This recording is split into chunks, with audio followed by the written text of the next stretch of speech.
आए question of measurement and evaluation का। अभी हम लोग देखे हैं पिछले वीडियो में 5 क्वेश्चन देखे हैं मेजरमेंट और इवेल्युएशन का। नेक्स्ट 6वां क्वेश्चन देखिए, मूल्यांकन प्रक्रिया के 3 महत्वपूर्ण बिंदु कौन कौन से होते हैं। मूल्यांकन प्रक्रिया के 3 महत्वपूर्ण बिंदु कौन कौन से होते हैं।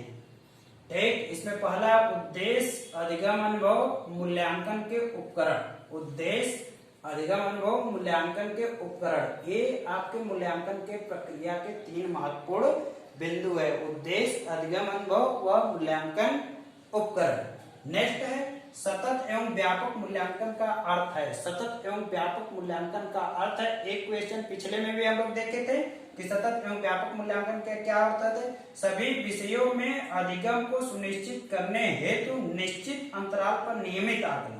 नेक्स्ट है योग्यताओं, व्यक्तित्व तथा कौशलों आदि के व्यापक क्षेत्र में अधिगम को अभिलेखित करने हेतु आकलन। नेक्स्ट है जिन संबंधों विषयों क्षेत्रों में विद्यार्थी कमजोर है उनमें उपचारात्मक शिक्षा प्रदान करने हेतु आकलन। नेक्स्ट है कम उपलब्धि वाले क्षेत्रों में सुधार लाने के लिए माता पिता और अध्यापकों को प्रतिपुष्टि प्रदान करना। अब इसमें सतत एवं व्यापक मूल्यांकन का अर्थ पूछ रहा है, तो योग्यताओं, व्यक्तित्व तथा कौशलों आदि के व्यापक क्षेत्र में अधिगम को अभिलेखित करने हेतु आकलन। योग्यताओं, उसका व्यक्तित्व, पर्सनालिटी जो है उसमें, कौशलों आदि के व्यापक क्षेत्र में अधिगम को अभिलेखित करने हेतु एक आकलन होता है। अधिगम को अभिलेखित करने हेतु आकलन होता है, उसको हम क्या कहते हैं, सतत एवं व्यापक मूल्यांकन करते हैं। इसलिए इसमें कौन सा सही है, दूसरा सही है। पहले वाले में कौन सही है, पहला सही है। नेक्स्ट है नैदानिक मूल्यांकन अभिनिश्चित करता है। नैदानिक, डायग्नोस्टिक इवेल्युएशन क्या अभिनिश्चित करता है, उसका मतलब क्या होता है। डायग्नोस्टिक इवेल्युएशन का हम लोग पिछले में भी क्वेश्चन देखे थे, एक क्वेश्चन यहाँ पर भी है। नैदानिक मूल्यांकन अभिनिश्चित करता है अनुदेशों के प्रारंभ में विद्यार्थियों का कार्य निष्पादन, अनुदेशों के दौरान अधिगम की प्रगति और विफलता, अनुदेशों के अंत में उपलब्धि की स्थिति, अनुदेशों के दौरान अधिगम की सतत समस्याओं के कारण और निदान। कारण और निदान यही आपका सही है, क्योंकि जहां जिस प्रश्न में कारण और निदान पूछता है, जिस प्रश्न में नैदानिक मूल्यांकन की बात होती है, उसके ऑप्शन में कारण और निदान के बारे में आता है, वही ऑप्शन सही होता है। पहला, अनुदेशों के प्रारंभ में विद्यार्थियों का कार्य निष्पादन, गलत बात है।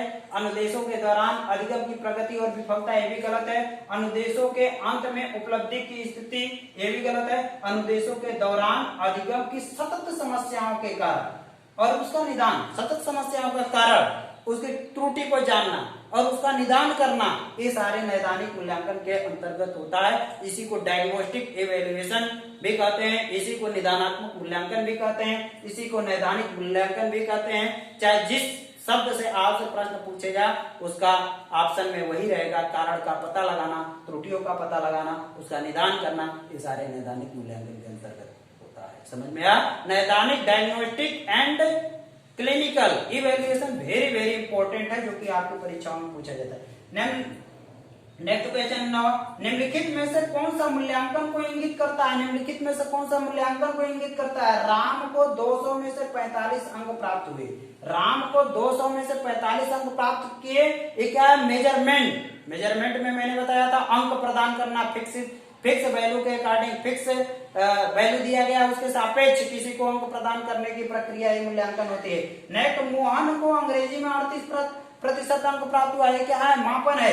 नेक्स्ट टाइम श्याम अंतिम परीक्षा में प्रथम श्रेणी से पास हुआ, ये मूल्यांकन की तरफ इंगित कर रहा है। ये किसकी तरफ इंगित कर रहा है, मूल्यांकन की तरफ इंगित कर रहा है। नेक्स्ट, उपयुक्त सभी, ये उपयुक्त सभी गलत है। पहला ऑप्शन भी गलत है, दूसरा भी सही गलत है, तीसरा आपका सही है क्योंकि श्याम अंतिम परीक्षा में प्रथम श्रेणी से पास हुआ, यह मूल्यांकन की तरफ इंगित करता है। इसलिए मापन एवं मूल्यांकन का टॉपिक आपका समाप्त हुआ। मापन एवं मूल्यांकन का टॉपिक समाप्त हुआ। इसमें से एक छोटा सा टॉपिक है अच्छे परीक्षण की विशेषताएं, जो कि अभी उसको भी मैं खत्म कर रहा हूं। ठीक, अभी नेक्स्ट है ये सारे मापन और मूल्यांकन। मापन फिक्स वैल्यू के अकॉर्डिंग होता है, मूल्यांकन किसी के सापेक्ष किसी के सापेक्ष अध्ययन किया जाता है वह मूल्यांकन होता है। मूल्यांकन में मूल्य का अंकन किया जाता है। जब भी किसी व्यक्ति की बात आती है, किसी छात्र की बात आती है, तो उसका सतत एवं व्यापक मूल्यांकन ही किया जाना चाहिए। सतत एवं व्यापक मूल्यांकन के तहत आपका सेमेस्टर प्रणाली क्या ही है, नैदानिक मूल्यांकन है, ये सारे सतत एवं व्यापक मूल्यांकन के एक पार्ट है जिसके तहत हर एक छात्र का सतत एवं व्यापक मूल्यांकन किया जाता है। समझ में आ गया?